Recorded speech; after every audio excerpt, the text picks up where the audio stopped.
Hello, Craig here from ForbiddenKnowledge.info. We're going to be talking about radiation preparedness. There's a whole lot of lies on YouTube and on the internet and on movies. Anything you think you know about radiation, if you learned it from the movies, it's wrong. A lot of fear tactics, fear porn on YouTube, uh, people that are anti-nuke making these movies and just convincing you that it's hopeless, you can't survive, so why bother trying? Or YouTube people are doing it for monetary reasons because they're getting hits because fear sells. So they're producing these fear porn videos and you're clickbait for their wallets. Yeah, that's really what the bottom line is for. Okay, so forget movies, fantasy. All right, we're gonna go over some basics here. And you can whine and bitch at me all you want and put nasty comments below. We're gonna give you some of the basics of how to prepare yourself and how to survive a nuclear incident. Besides the fact you think they aren't survivable, because the bombs got bigger and bigger in the 50s and 60s. We went from kilotons to megatons, and we're all gonna die because we can't. It's got so much powerful and we can't survive. Well, you'd be wrong. Because yes, the bombs got bigger, but the curve was not, it wasn't a straight line.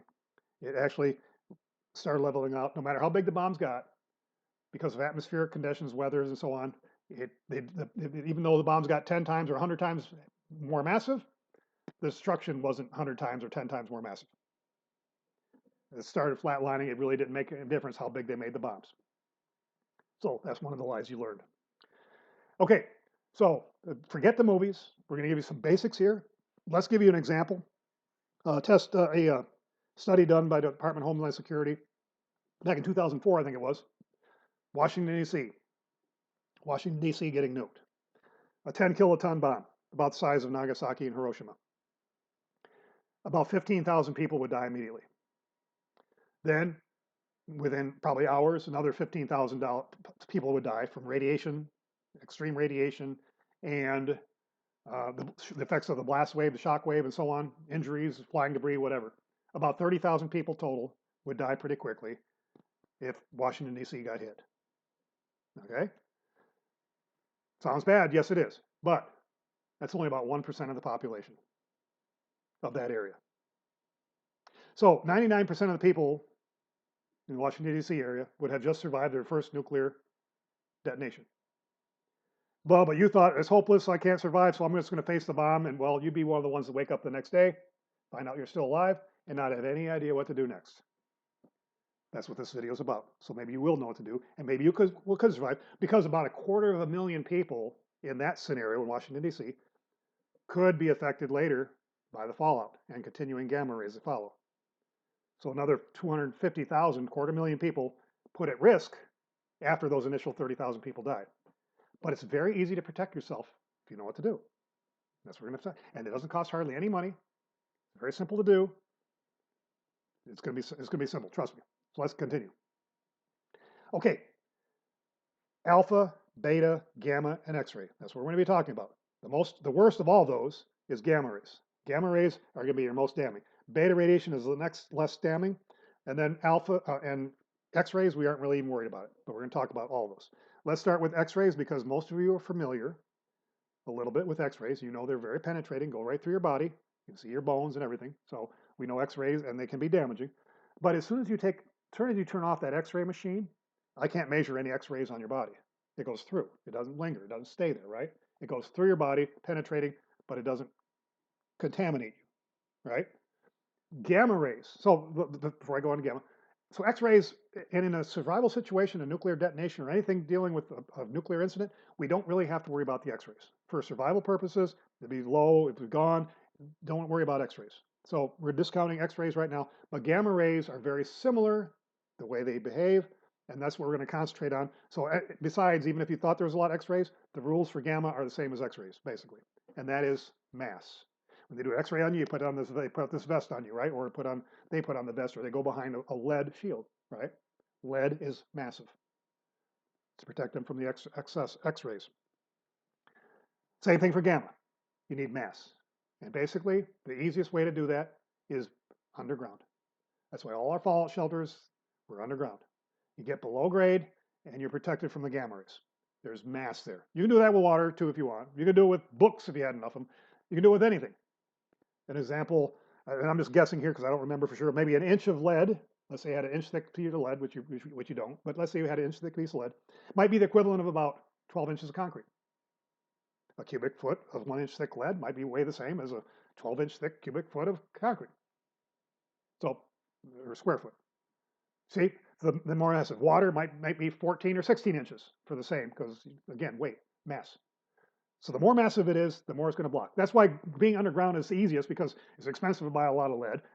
Dirt is dirt cheap, right? Use dirt. Put a little shelter underground. Now, gamma rays travel in a straight line, and they're blocked by that mass. They start penetrating. Eventually, they're done. They don't go any farther. So gamma radiation is blocked by mass. But in a shelter system, your basement. A lot of houses have basements in this country, and there's other things you can do besides the basement. But basically, you can, if you're below grade, you don't have to have tons of earth above you in a shelter, just being below grade. Literally, yes. For instance, most basements in this country are typically about 4 feet underground. Maybe if you're standing in your basement, maybe this much of you is underground, and then the next 3 feet up is above ground. If you're standing up in your basement, the top half of your body would be going through that concrete block. Some of it would be blocked, but not much. And your top half of your body would be being irradiated, whereas your bottom half wouldn't. So what's the solution? Duh, sit down. Get below grade. Lay down or sit down to where you're below grade. Remember, the gamma rays travel in a straight line. Now, they don't go down in your basement. They don't decide, oh, he's down there, I'm going to nail his ass. No, it doesn't go down the basement. It goes straight through. Now, you may get some scatter, piping above you or ductwork, whatever. You might get some scatter, but it's going to be very minor, being below grade. You don't need tons of earth above you is what I'm getting at here. You don't need to have this massive concrete structure with tons of earth above you, with 4 feet of earth above you. You don't need it. Not for gamma rays. Remember, gamma rays is the most dangerous. So being below grade, that's the key to it there. If you're out in the open and you know what direction the bomb came from, more likely you'll know what direction the bomb came from. You can get behind a bridge above it. You got that mass there. If you're on the other side of a mountain and it wasn't an airburst that's going over that mountain, you're in the shadow. Think of it as like light rays. You're in the shadow of that mountain from where the blast was. You got nothing. If you're past the curvature of the earth, assuming you're not a flat earth tard, then you won't be getting any radiation because it doesn't come curving around the earth. Simple. Think of it like sunlight, all right, in that respect. Doesn't curve around the earth. Okay, so gamma rays, mass. That's what you need. And you could easily do that in your basement. You can do it ideally if you know what direction, if the blast is coming from that direction, and you know where it's coming from, and likely you would know directionally, approximately which direction it's coming from, because you know where the big cities are, where the targets might be in your area. You go up against the block wall of that basement, towards the mass. If you have a walkout basement and this side is glass, then your basement will be doing almost nothing to protect you. So you get up against the wall that's up against the problem, right? So being underground, even your basement can suffice. Okay, so gamma rays penetrating. Now let's go on to beta. Beta radiation. Beta radiation attaches to a piece of dust or dirt. That dust or dirt goes up in the air in case of a mushroom cloud or whatever. The wind goes up and the wind carries it, and it comes down eventually to Earth, what we call fallout. When you say the word fallout, that's very specifically beta radiation, so don't get those confused. Gamma radiation is not fallout. Beta radiation. Now, you could have some gamma emitters. There could be a little bit of gamma with it, but mostly going to be a beta, which is not very penetrating. Beta radiation will follow the wind, so if you're upwind of the problem, you may not have any beta radiation, but of course the winds could shift, so you still need to know this stuff. The main things about beta radiation to protect yourself from is you don't want to get it on your skin for very long. You don't want to eat it, breathe it, or drink it. That's it. Those 4 things. On your skin, eating it, breathing, or drinking it. We're going to go over all those right now. Let's start with getting it on your skin. To get it on your skin, basically the dusts get on your skin, and if it's on there for very long, it can start giving you a sunburn effect. The answer is just to wash it off. Or if you have to venture outside for some reason, you really want to stay put, be honest with you. If you want to venture outside, then like a rain suit or clothing, the beta radiation comes onto the clothing, not as penetrating. I can show you that right now, actually. Getting on your skin, not as dangerous. Let's turn this on. Okay, it is on. And we're going to show you a quick demonstration, very simple. We're going to use, I just got done doing some other videos here. The other adjacent video, by the way, that we'll be talking about the equipment. So if you learn this stuff, you want to look at the video about buying equipment, if you want to buy equipment, if you decide you want to. This is a Fiesta-ware plate. A lot of you know this type of thing from when I went to the West Coast and checked 26 beaches all the way from Canada to Mexico. This is a, okay, well, maybe it isn't on. It wasn't on. Okay, now it's on. Basically, this is a Geiger counter. You can see that flashing light showing radiation. I get this closer, and obviously you can hear it if I get it near the microphone here. Okay, so this is going to be a quick demonstration. All right, piece of paper will block out alpha. We haven't talked about alpha yet. Piece of paper block out alpha, but obviously there's not a whole lot of alpha here because you can still acting pretty intense. Because this Geiger counter has a pancake probe, does detect alpha, beta, gamma, and X-ray. Okay, next item. Piece of wood, 1/2-inch plywood. Guess what?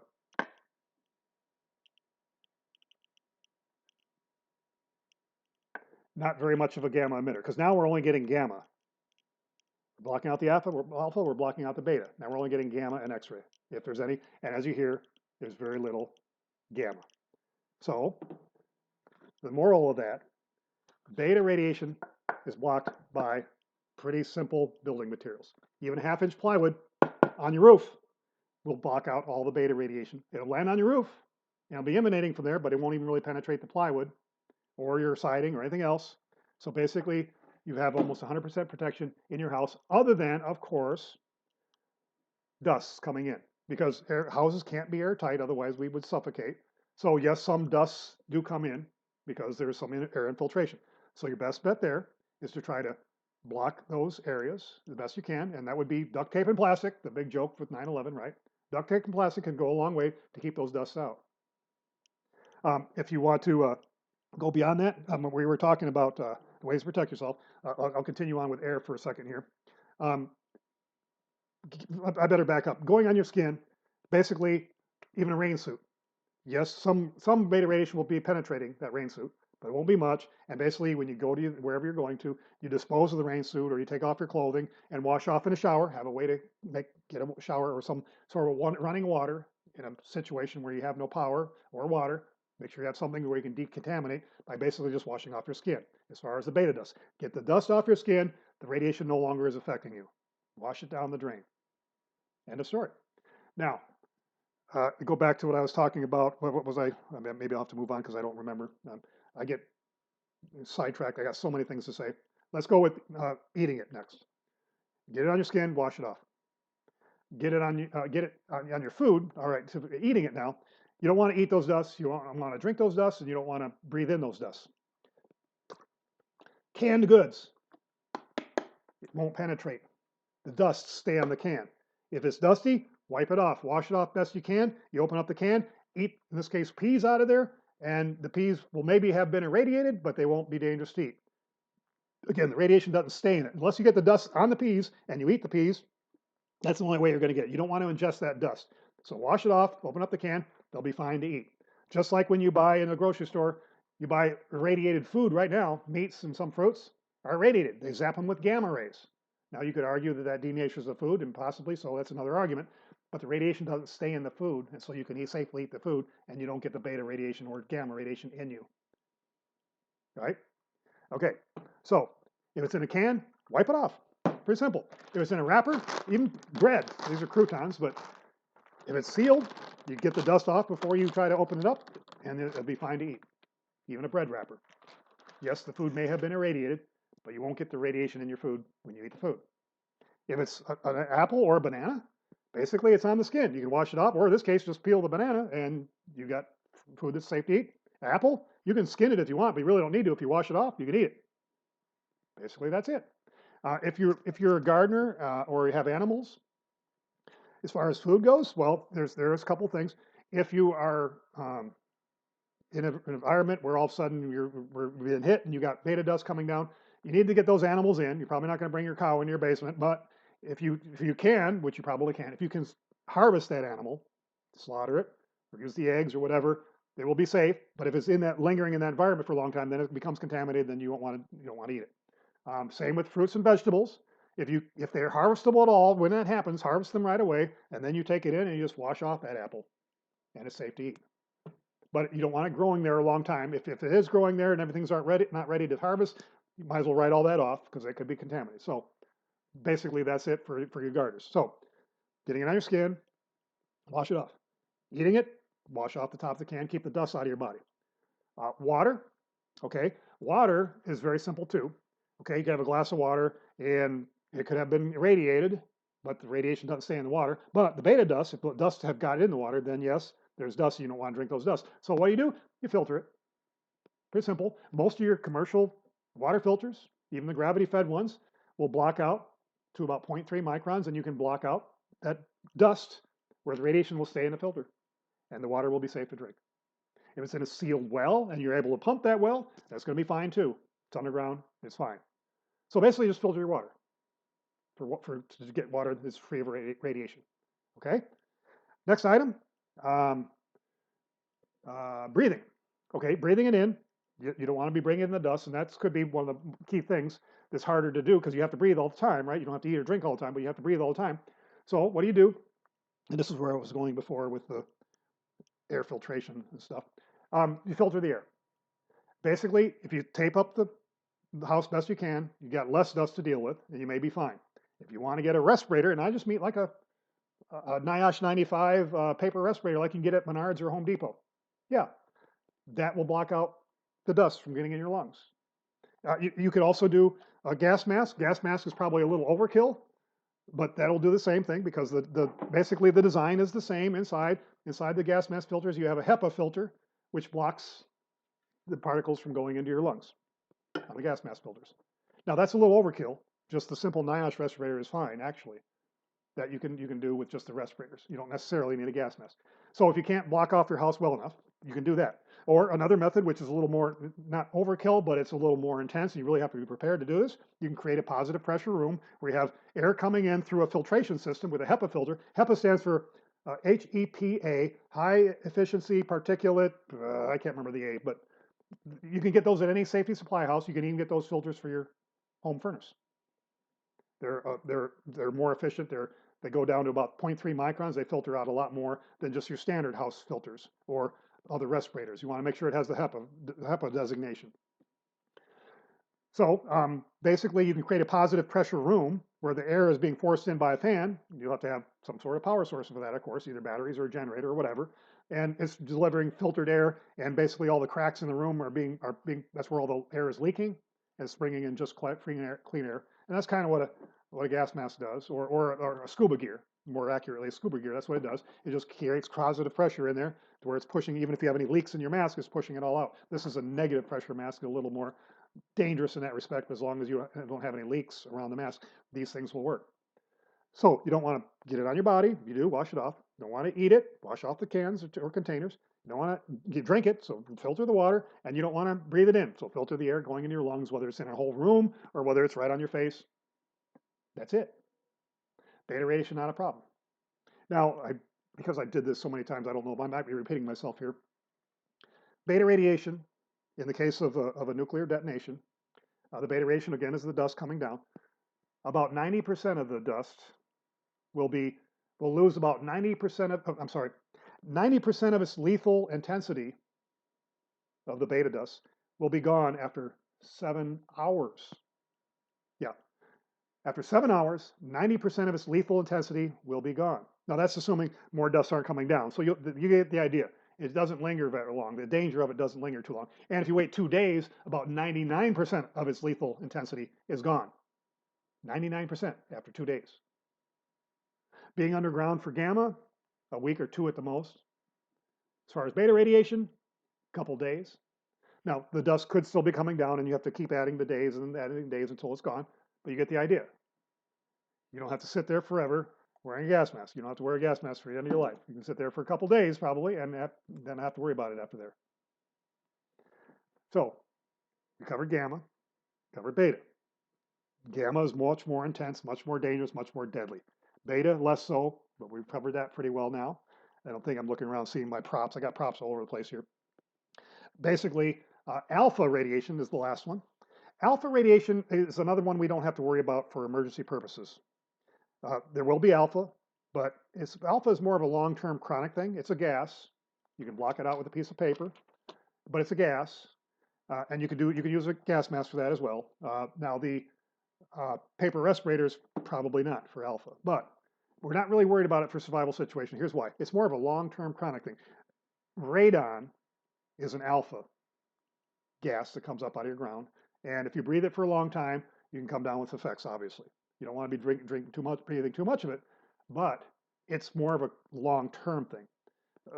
A week or two event of a nuclear incident, if you're not really concerned about that, you're more concerned about it with the long term. So if you're concerned about alpha radiation, have a test done in your home and find out how much you're getting from the ground. That's going to be much more important than worrying about it in a preparedness situation for an emergency.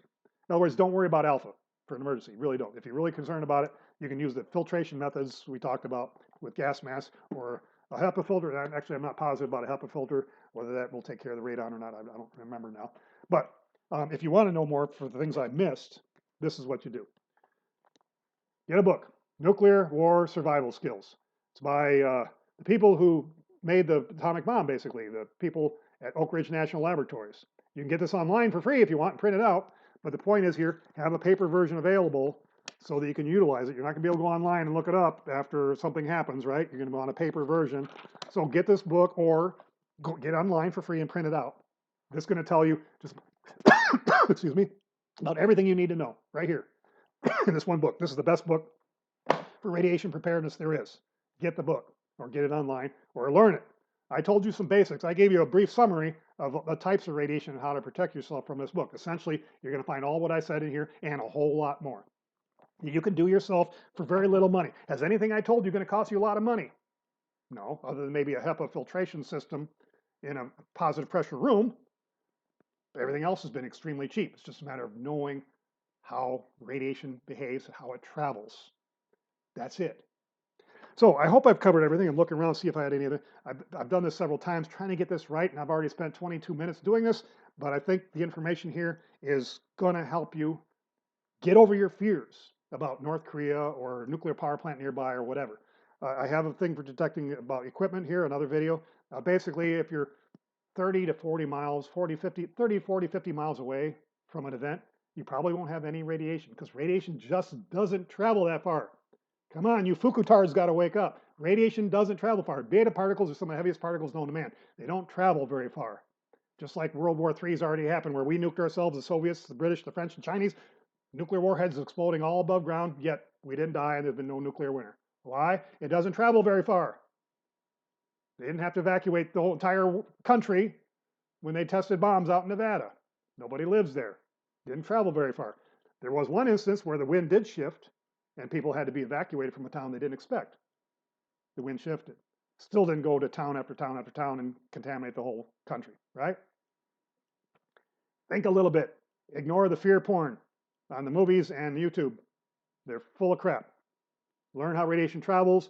You'll be able to dispel these fears. If you don't believe me, study it. Books like this or other areas. Stay off of YouTube University, though. They're just clickbait for fear porn.